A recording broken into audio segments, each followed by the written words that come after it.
My name is Charlotte. I'm 56 years old, and this is the story of how I destroyed the only good thing I ever had. I wish I could say it happened suddenly, or that something pushed me into it, but the truth is much uglier than that. I walked myself into the fire step by step, thinking I was smart enough to avoid getting burned. I wasn't. For 21 years, Matthew and I built a life together that most people envy. We weren't perfect, but we were stable. We laughed a lot, we fought sometimes, but we always found our way back to each other. Our dinners together were sacred, no phones, no distractions. Even when things were tense, we sat together in silence because that was our ritual. After the kids grew up and moved out, the house became quiet, but not lonely. Just predictable. And maybe that predictability is where I first got lost. I loved Matthew. I still do, in a way that makes my chest hurt. He was steady and dependable, the kind of man who didn't walk out on hard days. He took my children from a previous marriage and raised them as if they were his own. He gave me a life better than anything I ever imagined for myself. But somewhere in the middle of being a wife, a mother, a teacher, and a caretaker, I forgot how to be me. I didn't even realize it until someone else noticed me first. It started harmlessly. A compliment here, a joke there, lingering eye contact that shouldn't have meant anything. Daniel, the soccer coach at my school, 31, handsome in a carefree, youthful way. The kind of man who still had the world ahead of him. He would pass by my classroom door just to tease me about my strict teacher voice or call me ma'am, in that playful, mocking tone. I'd roll my eyes and laugh because it was innocent. Or at least I told myself it was. One day he told me, "You always look so calm. I wish I had your kind of control." It was nothing, just a sentence. But the impact it had on me was embarrassing. I hadn't heard a genuine compliment about my presence, not my cooking, not my parenting, not my reliability in years. And this young man looked at me like I was someone noteworthy. It felt wrong. It felt good. It felt dangerous. We started talking more. Small conversations in the hallway turned into walks to our cars. Lunches together. A quick coffee after school. I kept telling myself that it was normal. Teachers bond. Colleagues talk. No reason to feel guilty. But deep down, I knew I had crossed the first invisible line, the one people cross long before physical cheating begins. The first time he asked me out for a drink, it was raining. The building was almost empty. I had a long day of parent meetings and felt drained. He walked into the staff lounge, water dripping from his hair, smiled at me and said, "One drink won't hurt." I should have said no. But instead, I heard myself say yes. Not because I wanted to cheat, not because I wanted him, but because the idea of being desired, even a little, made me feel alive in a way I hadn't felt in years. We shared drinks, swapped stories, laughed more than we should have. He sat closer than necessary. I didn't move away. And when he leaned in and kissed me, it was soft and hesitant and completely wrong. I pulled away instantly, heart pounding with guilt, and we both apologized like idiots caught with our hands somewhere they shouldn't be. 3 days later, it happened again. This time, I didn't pull away. That kiss turned into more kisses. More touching. More stolen moments. More boundaries crossed. It wasn't physical at first. The emotional connection came before the physical one, which somehow made it feel even more dangerous. And yes, eventually, we crossed the final line too. I knew exactly what I was doing, and I did it anyway. Not because Matthew wasn't enough. Not because I wanted to leave my marriage, but because I wanted to feel seen again. Wanted again. Interesting again. Daniel made me feel 25. Matthew made me feel 56. And I was stupid enough to chase the illusion instead of the truth. The worst part was that I never once thought about leaving my husband. I never imagined a future with Daniel. I didn't love him. It was never love.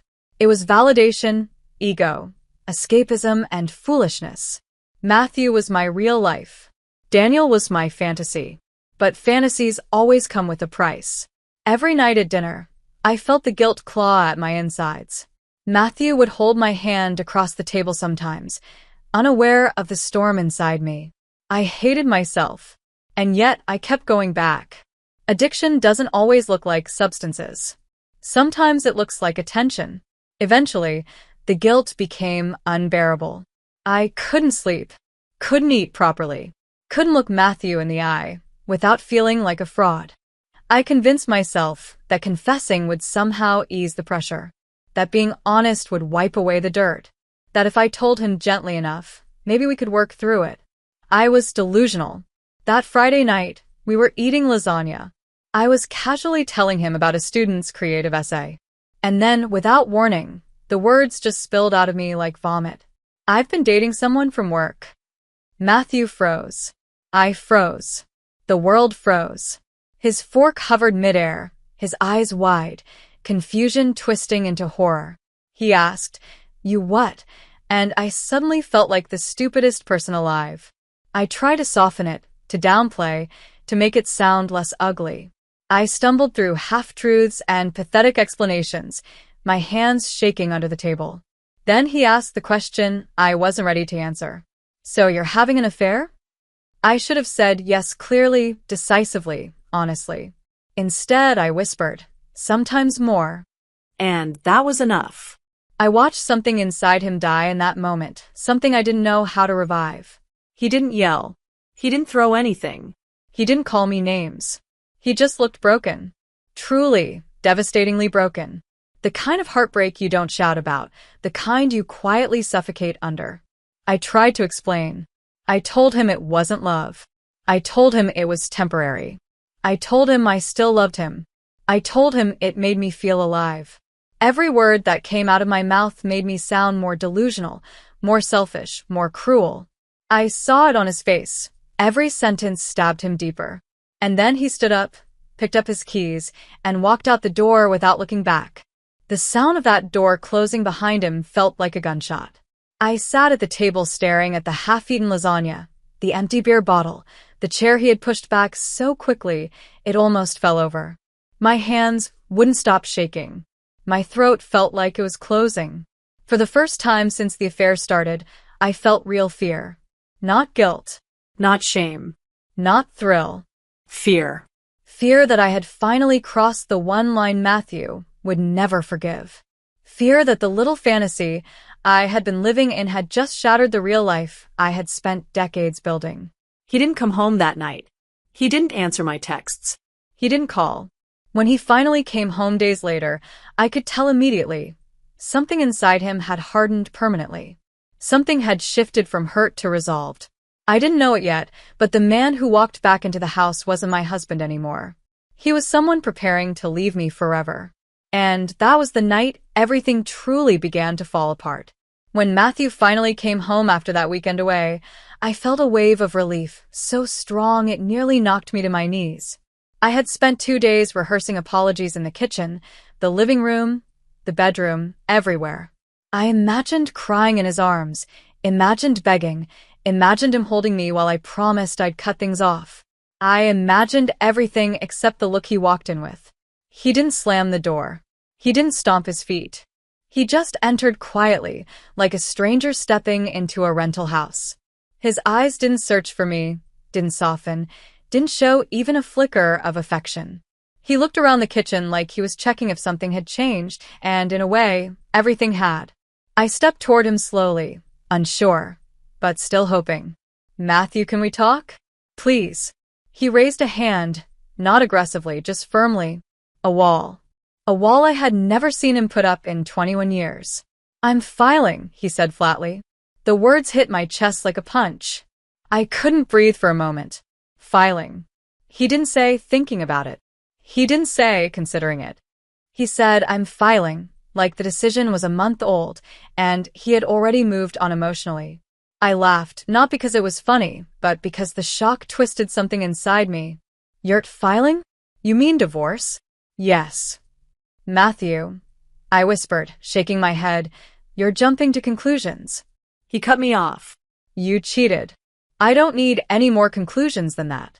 I stepped toward him again, desperate, reaching for his hand like muscle memory. He pulled his hand back like my touch was poison. That movement alone broke something inside me. Something I feared I could never repair. Listen, I begged. This isn't permanent. It's not a relationship. It's not love. It's just something stupid that made me feel alive. I'm not leaving you. I don't want to lose our family, our marriage. You already did, he said, voice shaking but cold. I could feel myself spiraling. You don't understand. No, he snapped. You don't understand. You want to keep screwing him, and keep me too. That's what you want. His words sliced through me, because they weren't wrong. They weren't fully right, but they weren't wrong either. I tried to explain, but everything I said sounded weaker than the last. He makes me feel young. I thought if I told you, maybe we could. That was the wrong sentence. The second it left my mouth, I saw something collapse behind his eyes. He wasn't angry. He was done. He didn't yell. Didn't throw anything. Just said 2 words that chilled me to my bones. I'm done. And then he walked to the guest room and closed the door. Softly. Like he couldn't even give me the satisfaction of slamming it. I stood there in the hallway, staring at the wood grain of the guest room door, shaking so hard I could barely breathe. He had never talked to me like that. Never shut himself off from me. Never treated me like something replaceable. The silence that settled over the house was suffocating.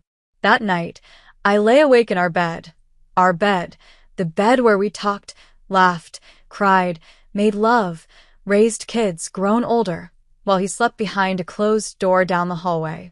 The distance between our rooms felt wider than the 20 years we had shared. The next morning, he left early. I heard the front door open and close. No goodbye. No glance. No, we'll talk later. It felt like he had quietly removed himself from the life we built, step by painful step. I wanted to text him. I wanted to call. I wanted to run after him. Instead, I did the worst thing possible. I sent him a picture, trying to trigger the version of us that still existed just a week ago, passionate, intimate, connected. I sent him a picture trying to remind him that we were still us. His silence was instant and heavy.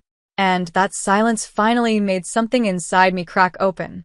I wasn't controlling the situation like I believed. I wasn't easing guilt by confessing. I wasn't salvaging anything. I was losing everything. On Monday, I thought time would soften him. I thought maybe he'd cool off at work. Maybe he'd come home ready to talk. Instead, when I came home from school, he was already there, packing a part of his closet into a suitcase. My stomach dropped so fast I had to hold onto the wall. Matthew, what are you doing? He didn't look at me. He folded his shirts calmly, methodically. My attorney said to move out. Your attorney? I repeated, numb. Matthew, you talked to a lawyer? Yes.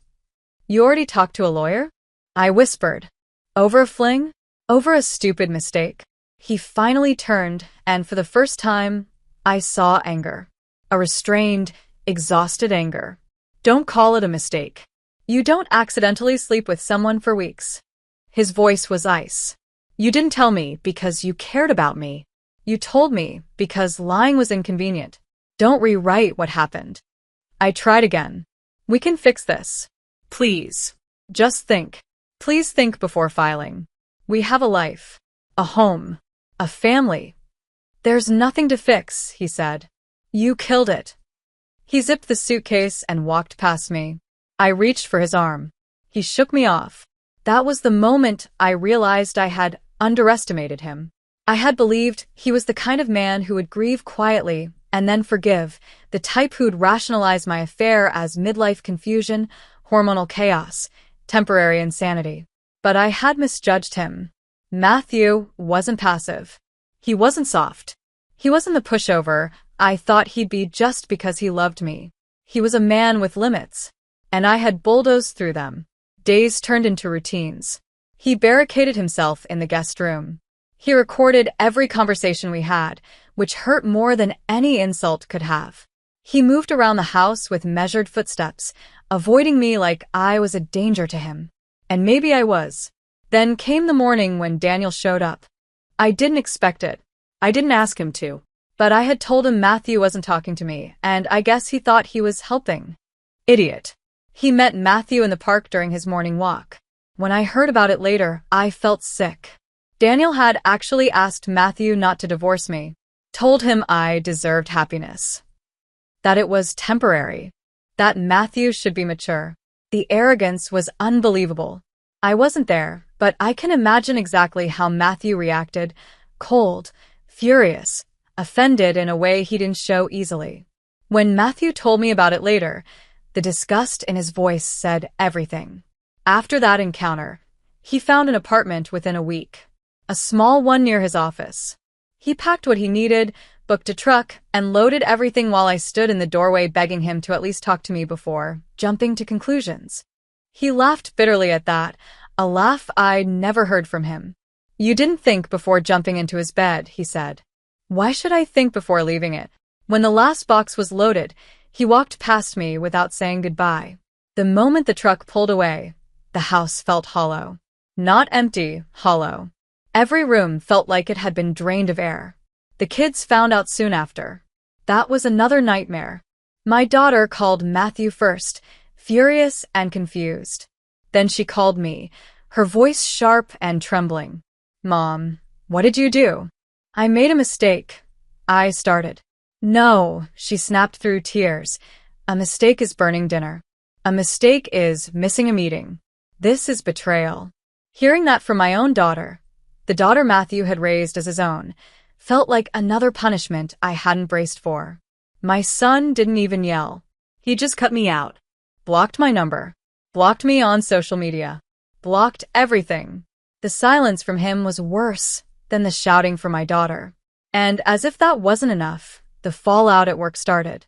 A colleague saw Matthew at the subway. Something spread. Whispers began. The principal got involved. Parents complained. It spiraled so quickly I couldn't keep up. One afternoon, the principal called me into her office and read out the letter. I was being placed on administrative leave. Daniel too. Even though nothing happened on campus, even though we didn't break any school rules, even though we kept it separate, it didn't matter. The community didn't want teachers who had a scandal attached to their names. Reputation mattered more than technicalities. And then came the day I lost my job. I walked into Matthew's office cafeteria, desperate to talk, desperate to salvage something, desperate to feel like a human being again. My voice cracked when I asked him why he wasn't helping me, why he wasn't standing up for me. He stood up, turned to the whole cafeteria, and spoke loudly enough for everyone to hear. "My wife asked me to accept her having sex with her coworker. That's the truth she wants to expose." The room went silent. People stared at me with wide eyes. Some shocked, some disgusted, some pitying. I felt stripped naked in front of strangers. I had humiliated him privately. And that day, he humiliated me publicly. I walked out shaking. I never stepped foot in that cafeteria again. A week later, my lawyer told me Matthew was refusing to let me keep the house. I fought. I begged. I told him I made it a home. I told him I had emotional attachment. He said emotional attachment wouldn't erase what I did in that home. And eventually, I lost that too. We agreed to sell. I had to pack my things into boxes alone. Each drawer I opened felt like digging through the corpse of my marriage. Thanksgiving came. The kids didn't come to my dinner. I sat at the table, staring at the empty plates. My daughter went to Matthew's apartment instead. My son stayed silent. And days later, he came to my house standing at the door, arms crossed, voice hollow. "I don't want any communication from you. Don't call. Don't text. Don't email." Then he turned and walked away without letting me speak. My legs almost gave out. Not long after, he went to Matthew's place. I wasn't there, but I know what happened. My son broke down in Matthew's arms. Because Matthew had been the real father. Blood didn't matter. Love did.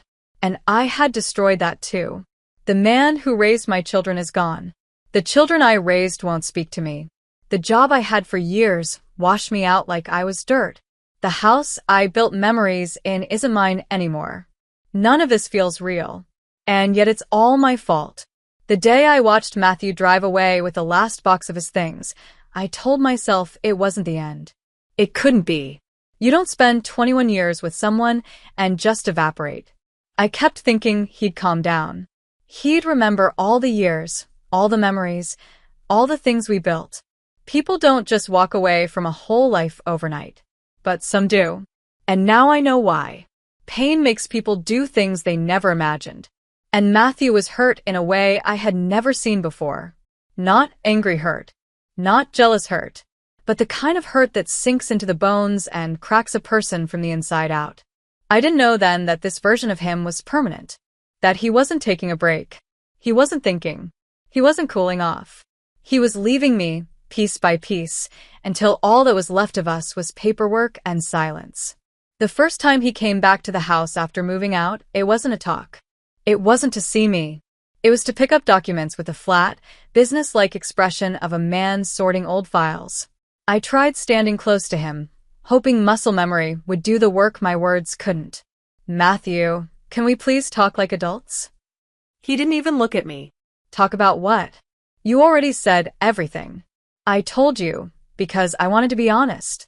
You told me, he said quietly, because you were tired of hiding. Not because you respected me. The truth of that sentence hit harder than any insult would have. He finally looked at me, and the emptiness in his eyes made my stomach drop. He used to look at me with warmth, admiration, love. Now he looked at me the way someone looks at a person who handed them a bomb without warning. That night, I sat on the living room floor and cried until the carpet beneath me was damp. I cried for him. I cried for myself. I cried because I had no one to blame but me. I thought losing him emotionally was the worst part. I was wrong. Losing my children was worse. My daughter eventually softened a little. Enough to talk. Enough to tell me she needed time. Enough to say she was disappointed, heartbroken, ashamed for me. But my son, he wouldn't even let me speak. He cut me out so ruthlessly, it was like I had died in his eyes. The day he stood at my door and told me he didn't want me in his life anymore, I didn't argue. I didn't defend myself. I didn't try to hug him. His grief was bigger than my guilt, and he had every right to protect himself. He turned and walked away, and I closed the door slowly behind him because I didn't want him to hear how loudly I collapsed on the floor. I sobbed into my hands until I couldn't breathe. I had spent years protecting those children. Years giving them stability, comfort, guidance. And now I had become the reason their family shattered. There is no manual for losing your life all at once. No one tells you how to pack up a home you thought you'd die in. No one tells you how to sit across from a lawyer while he lists the value of your memories like items at a supermarket. No one tells you how humiliating it is to sign your name underneath the words, irreconcilable differences, when you know you are the difference. Sorting through the house was the cruelest part. Every drawer I opened felt like reopening a wound. I found old Polaroids of the kids as teenagers, grinning with sunburns at the beach. I found Matthew's graduation photo from when he finished his master's. I found birthday cards he'd written me, simple ones, the kind that always said, "Thank you for choosing me." The irony felt like a knife twisting inside me. I packed objects into boxes, but the memories clung to them. And each time I sealed a box, it felt like sealing a part of my old life that could never be reopened. The house echoed strangely once Matthew's things were gone. It felt bigger, colder, like the walls were mourning with me. Every night, I expected to hear him come home. I'd listen for the sound of his keys, his footsteps, the familiar pattern of him opening the fridge and sighing dramatically because I never stocked enough snacks. But the house stayed quiet. Too quiet. Crushingly quiet. The empty spaces whispered reminders of every mistake I'd made. Some nights, I tried calling him. I'd hover over his name, thumbs shaking, knowing he wouldn't answer. I never hit the call button. I didn't deserve the comfort of hearing his voice. The school termination hit me next. When the letter came, I didn't open it right away. I just stared at my name on the envelope, heart pounding. The words inside were polite, but cold. In light of community concerns, inappropriate conduct, unable to maintain professional environment. I felt like I was being erased, not corrected. Erased. Daniel messaged me after the news spread. I didn't reply. I knew deep down whatever we had was cheap, fragile, built on insecurity and stupidity. And after everything that happened, I didn't want him anywhere near my life. Not even as a memory. And I knew he felt the same, because he didn't try a second time. December crept in slowly. The days were shorter, the nights colder. I'd sit on the couch wrapped in a blanket, staring at the wall because doing anything else felt too heavy. The weight of everything I destroyed sat on my chest like a stone. Then came the final blow. My son finally went to see Matthew. When I heard from my daughter that he'd hugged Matthew and cried in his arms, I broke in a way I didn't know a person could break. Because it confirmed what I had always feared. Matthew wasn't just my husband. He was their real father. Not by blood, but by love. And love always wins. Matthew had given those kids a stability their biological father never had. He taught them how to drive. He helped with homework. He stayed up at night when they were sick. He went to their recitals. He was at every milestone. He was the protector, the safe place, the anchor. And I had ripped that anchor away. One night, I sat alone on the living room floor amid moving boxes, the house dim and quiet.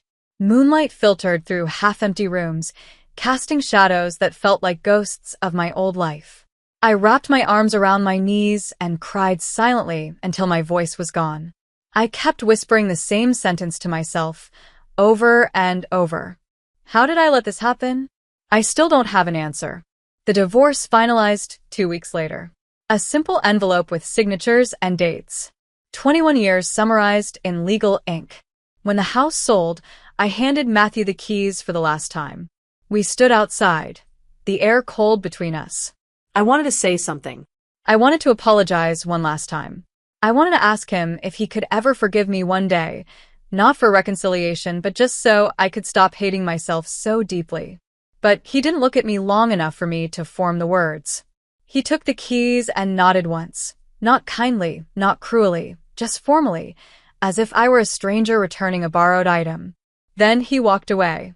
I watched him go until he turned the corner and disappeared. That was the real end. Not the affair. Not the confession. Not the arguments. The real end was the moment he walked away, without looking back.